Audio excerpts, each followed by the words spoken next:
Welcome back. This is Sean for TightPoker.com, and we're going to be doing another analysis for a new player. He didn't want his whole name being known, so we're just going to call him the hero, and he's right here. You can see Mr. 2004 there, and we'll just jump right into it. So he's got ace-queen, and this is 25 no limit, full ring. So we got one limper, a couple limpers, and a late raiser. With ace-queen, you know, there's a case to be made to be raising. There's a case to be made to be folding because he's so short. But you know, at the same time, he's a nut job here playing 53-40.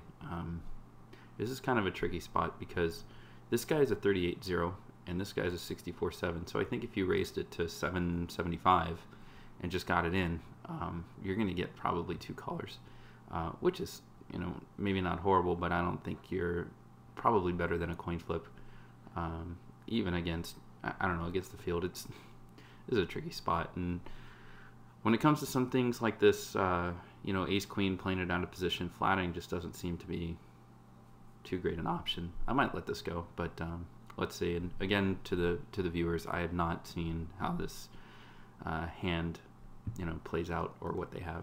So you go ahead and you 3-bet, which is fine, but I think in this situation, maybe making the correct 3-bet amount is, I mean, it's fine, but I might have just made it 775 to let this guy know I was willing to get his stack in.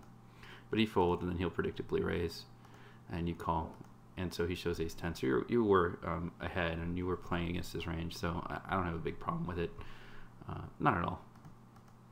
And so it turns out well for you. So that's fine. I think if instead if that was a 53-40, if it was the 8-4, I think that's a fold 100% of the time. But you made a specific play against that guy, and I was kind of on the fence, but it turned out well, so that's fine. Okay, now we've got aces in the cutoff. Oh. And you've got a limper, and you go ahead and make the correct raise. And he flats. So we don't have too many hands on this guy, but chances are he's doing it with some Broadway cards, suited connectors, or low pocket pairs.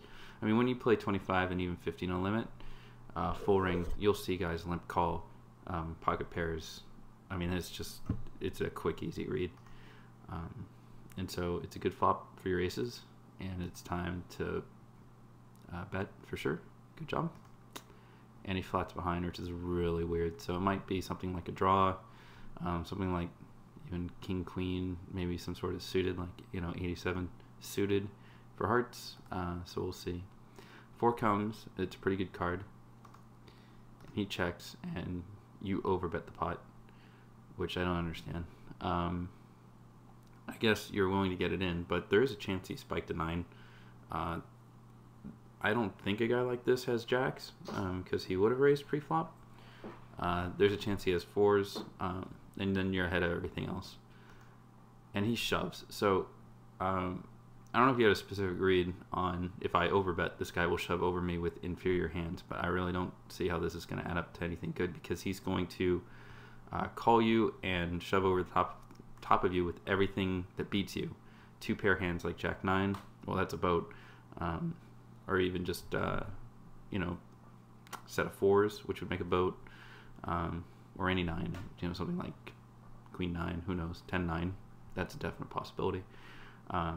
So in this situation, you've gotten yourself in. I mean, I guess you've got to look them up at this point, but it's just such a bad situation, and it really feels like your aces were cracked, if not on the flop, on the turn by a set of 4s.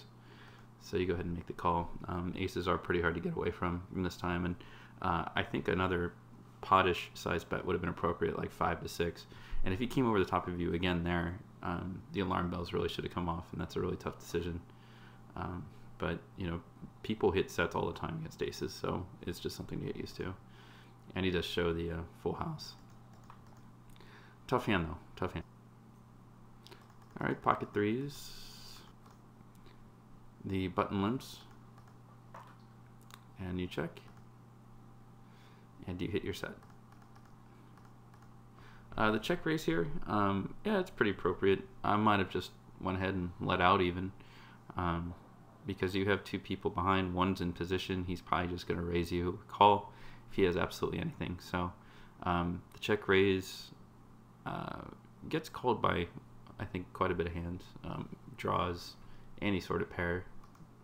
So he goes ahead, and I'd go ahead and lead out for either pot or just get it in.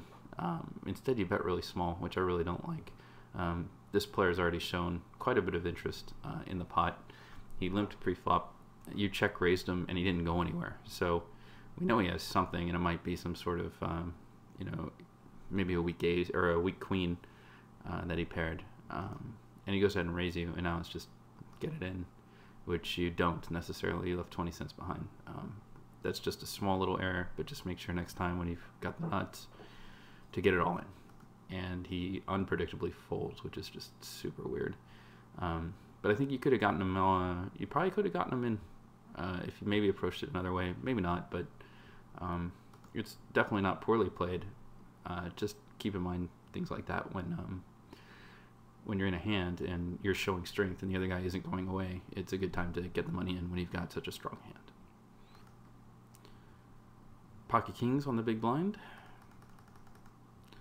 Got a 3-3 raises you, and then 3-bet by the 14-12. So here's just the absolute crappiest situation for kings, right? You've got the tightest player you could ever possibly see makes a raise, and then an equally tight player 3-bets him out of position, and you're there with the second best hand possible. You know, obviously you're only afraid of the aces, and I think at 25 no limit, you know, this isn't such a tight stakes, like 100 no limit 100 no limit full ring. I've seen lots of players fold kings wisely because, you know, certain players will only 4-bet or only 5-bet with aces, but those are specific read situations. You don't do that against the general, you know, poker playing public. And I think, I mean, at these micro stakes, the right move is just get it in. So that's fine. And so the short stacked nit folds, and this guy flats behind you. So that usually means something like ace king, jacks, even maybe some queens. And so you have an overpair, and it's definitely time to bet. I like the bet sizing, and he shoves over the top of you. So this is the really crappy situation, because not only does he do this with jacks and queens, he also does it with aces and tens. Against he's 3-betting 14% of the time. So against this range, I think the right move is to get it in. And if you got beat, you got outflopped, or if he had aces, then it's just a cooler. And that's the way it has to go. And I think you do call, which is fine. You made the right move. And he shows Jack 10, which I did not put him on because that's way outside of his range. And he rivers a straight. Hit that gut shot, so good for him. Unfortunately, you made the right move, and you got the wrong result. And all I can say is welcome to cash game poker. Okay, pocket tens. Another limp, you raise, and a limp call. So my read was pretty good last time. I said it was a low pocket pair, and I'll probably just stick with that. So you flop an overpair to the wettest board possible, right? He checks. It's a good time to bet, actually. He doesn't go anywhere. Checks again. I'd bet again, and I would have bet more. This is about a half pot bet, which I don't like. I think you're dipping your toe in the water here, and you might be concerned that he has something huge. But he goes ahead and calls, and so you river the flush, but it's only the 10 high flush. So the queen, the jack, and the ace beat you, which are all potential holdings that this guy might have as a 22-4. He checks, so it's time for a thin value bet. You're not betting pot. You want to bet something that, you know, you beat will call you, but at the same time, something that beats you won't raise you. You know, so it's just a crazy juggling act. So I'm thinking like $3-4. So you go ahead and check behind, which I guess isn't horrible. But I would have bet, you know, $350. So he shows up with a flush in his own right, but just the two. So